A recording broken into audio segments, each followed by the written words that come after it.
I think I can identify sort of a vicious circle or a loop that certainly I find myself in whenever I'm trying to create a successful business. And by business, I mean me having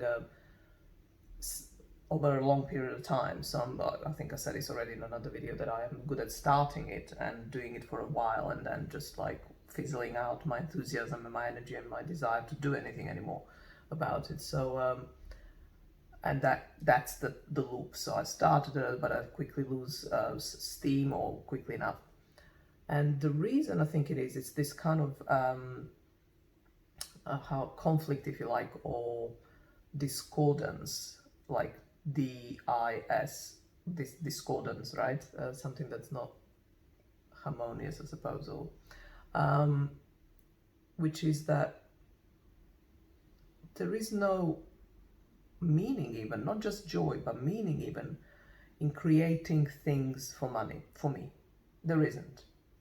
Absolutely, there isn't.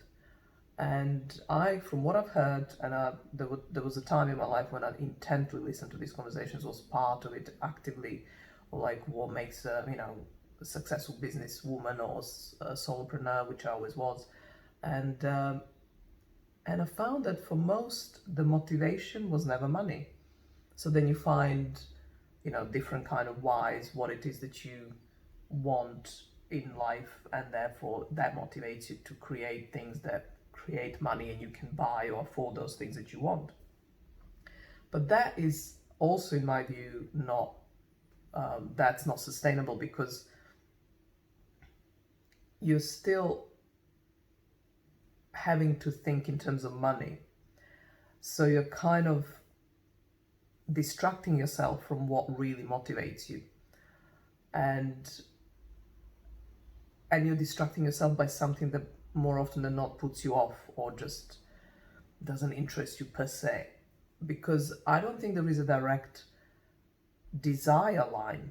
So if, let's say, a telephone line between what I want, what's my desire, what's my dream life or whatever, let's say, and so between that and me, and then money, me and money, and money and that. So it's like a triangle that doesn't, like a broken triangle without a third line, I suppose, side, right? And so it goes from me, or it goes from me to the desire, and then it goes from me, but the moment it has to go via the money to the desire. So if you're thinking of a triangle, so let's say, right, I don't know. So if I'm here, and that's my desire, and money is this fist here, so I need to go to the money, and then money gives me this. Do you see how I lost contact with this? And I think that's so, okay, hopefully this was clear.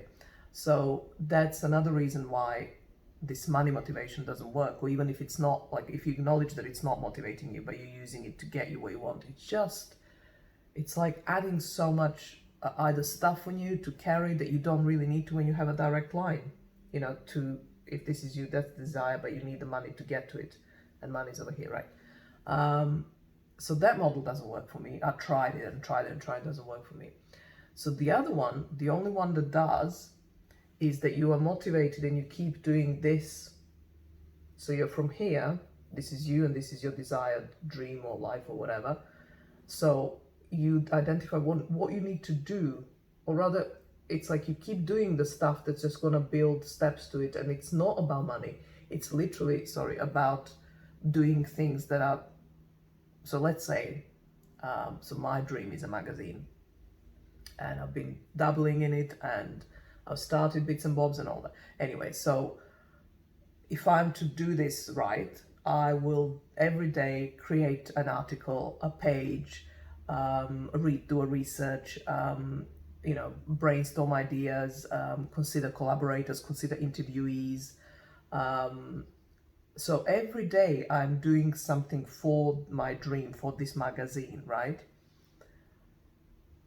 And so the money piece comes from elsewhere. So I'm lucky that I have some on my own stuff and have a supportive partner, so I personally can afford not to can afford. I mean, I could have a even more luxurious maybe life, or better life in ways of material stuff, which I don't know what's better, but anyway.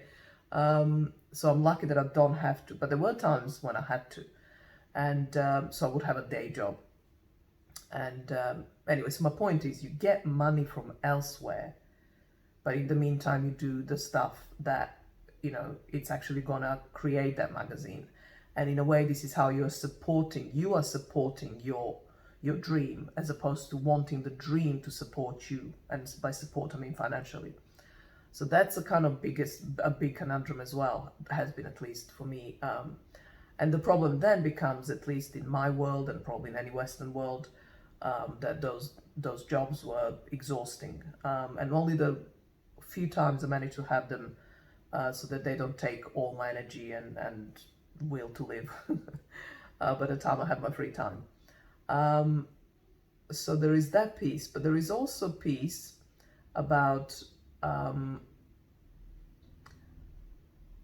so in doing this, so this is you, me, and this is my magazine on top here. So I'm just piling up every day. I'm doing stuff that will produce that magazine. But yes, the desire is still that I will never have to work anywhere else and get the income from this thing of mine. Yeah, but so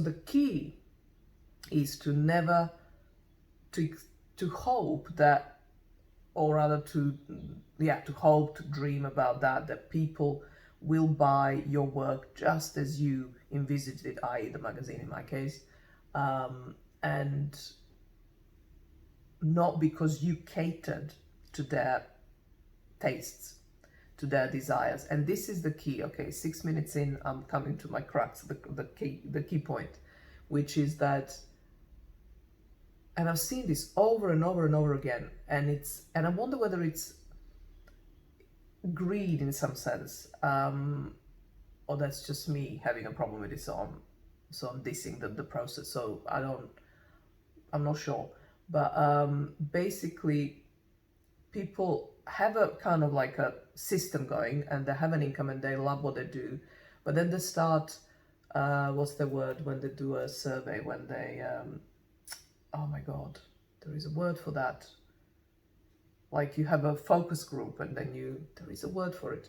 You do your research, and then you have a focus group or something, and ask people, so what do you want from me? I mean, what if what they want from you is not what you love doing?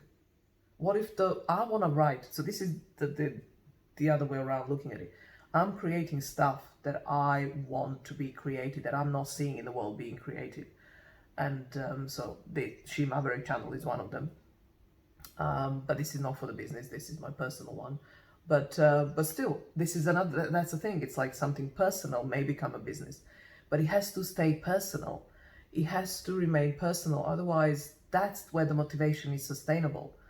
But the money bit comes from greed, it does, because, well, obviously there is a piece where it's like basic security, of course, but after that, it is greed. And I'll speak from my experience, I know it is for me greed. So I would never, ever, I cannot bring myself to ask people, so what do you want me to create for you? I mean, yeah, it's a nice question. Well, no, no, because what if people come to me and say, I don't know, whatever, and I'm like, I don't enjoy doing that. I don't want to write about that. I don't want to research that. I'm not interested in that. So, and that's the business model that you see everywhere if someone advises you how to grow something. So to actually, you know, cater to the audiences, do the research, what it is that they are willing to pay for. Well, my model, ideally, that I have yet not proven, but I'm working on it, that's my second half of my life, that's what I'm doing, is proving, well, like, rather testing, right? I don't know if I will prove it, but testing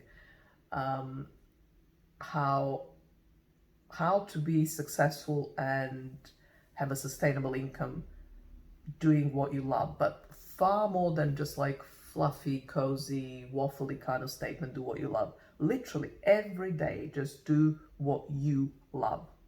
Literally, that's it. Not because someone will pay for it or because someone is interested in that topic, so you will now cater to their needs. No, every day you cater to your own need or needs for satisfying your desires, your love, and then the trust that I am putting out there is that people will come, and I will never, and will pay for their magazine or for whatever other services, I'll be having within that.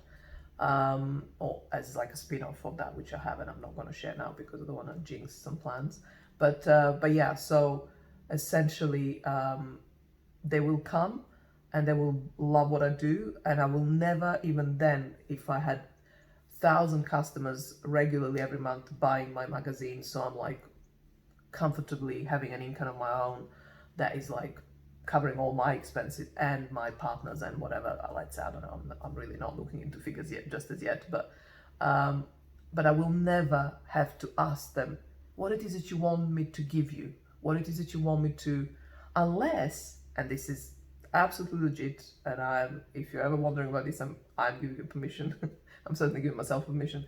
When you're stuck for ideas, and then just like throw it out, and so I'm drying out my ideas, so I'm pulling. That's not the word. Anyway, I'm asking the audiences like, what interests you? What would you like to see? But then with a strong caveat that I may not take you up on any of it, because although I would imagine some of it will definitely appeal to me too.